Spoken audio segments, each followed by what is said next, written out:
From teaching the Bronx to creating her own TV show, Natasha Rothwell is no stranger to hustling, man. Yeah, I mean, Natasha worked as a writer for SNL. Then she joined the HBO hit series Insecure as a writer, producer, and actress.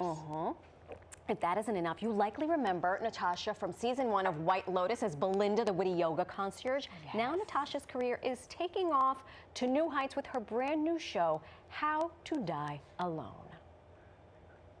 One time for my get it. I don't know, sad twerking. What? You got the invite. I didn't even know he was engaged. Yeah, I know. I can't believe he's getting married to someone else after you rejected him. Before he could reject me, and I mean, as I predicted, he found someone else. That makes sense. I mean, look at her. Look at you, woman king. Woman king. No, say it like you mean it. Woman king! That's a little bit loud. Oh my gosh. Not only is Natasha starring in the show, she also created it, wrote and produced it for her very own production company. Oh my gosh, the multi-hyphenate superstar is here this morning. So please, without any further ado, please welcome to New York living Natasha Rothwell. Yeah, there she is. Oh my goodness. What have you done? You are gorgeous. To top it all. Thank you so much for having me. Please have a so much seat. for having How are me. you feeling? Oh, this is surreal. Yeah, it's surreal for us too. Yeah, I mean, I used to live here, and I was on my grind here, and was dreaming here, and now I'm promoting a show here. And now you're promoting a show here.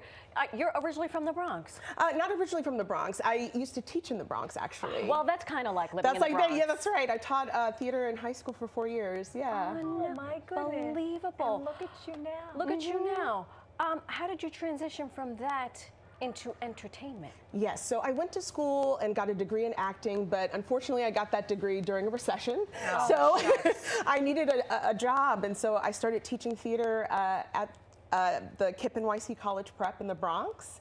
And I was telling my kids to, go and chase their dreams, and I was still doing comedy at night, and I felt myself getting a little too comfortable, so I knew I had to leave and chase my own dreams as well. I love that. And you recently posted on social that one of your students reached out to say how proud they were. How was that? I mean, Look at this. Look at this. I mean, Miss, I love you, Miss. Oh, Miss, what's good? This was fairly emotional, and this particular student actually went on to major in theater herself in college, and so I think it's just a beautiful thing to be able to share this gift that I feel like I've been given and inspire others. Yeah, I mean, it's the whole, if you can see it, you can be it. That's right. That's right, you. And you are being it. I'm being That's right. it. And you hopefully won't die alone. Great title. Thank you. How to Die Alone. It comes out tomorrow. That's right. I love when folks, and to me, I always feel like it's women of color. The door gets slammed in your face, and you're like, you know what? I'm just going to make it myself. Well, I just think so often we are told, through rom-coms and, Disney, fairy tales that our life is complete and it can start once we find a partner. And I bought into that lie for a long time, but thank God for therapy.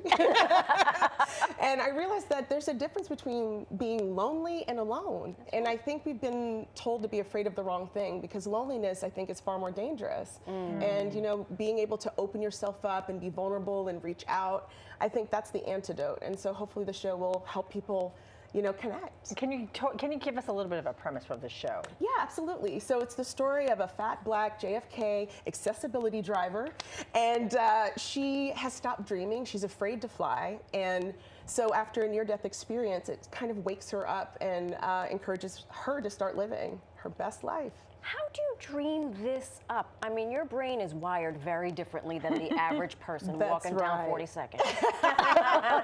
No, I'm neurospicy, and Neurospicy. I love that.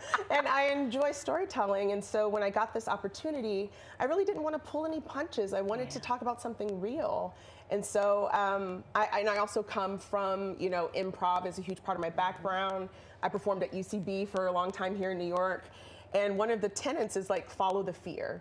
And so talking about this was the scariest thing for me. And so that's why this feels very cathartic to have faced that fear. Yeah, and you talk about providing opportunity. Now, all the directors on your show, there's something very special about that. Tell our folks at home about that. Every single director is a woman of color.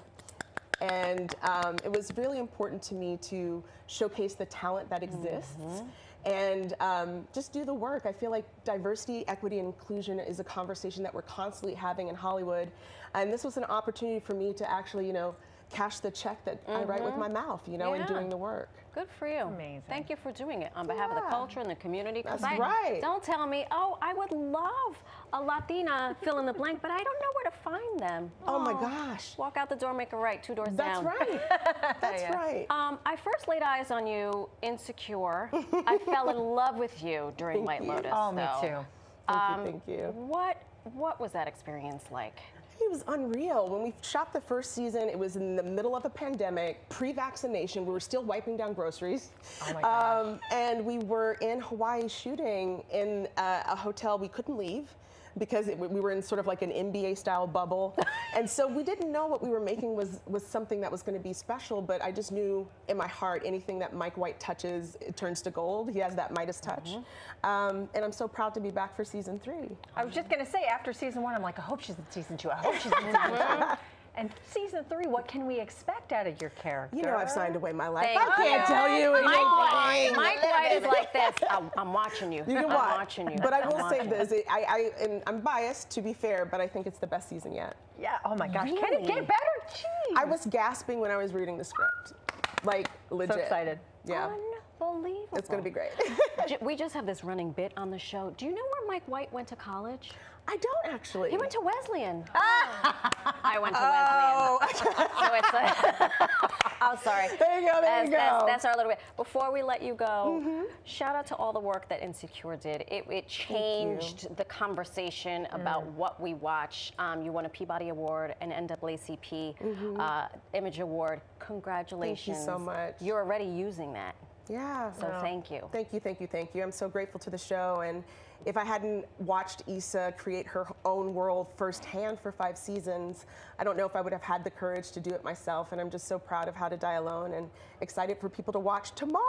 Oh my gosh, we cannot wait. You heard her. We love you. How to Die Alone premieres on Hulu tomorrow, September 13th, and The White Lotus returns in January. And you know she's going to be making some stuff in between, so please Stay come busy. back. Thank you so much. Thank you so much. Congratulations.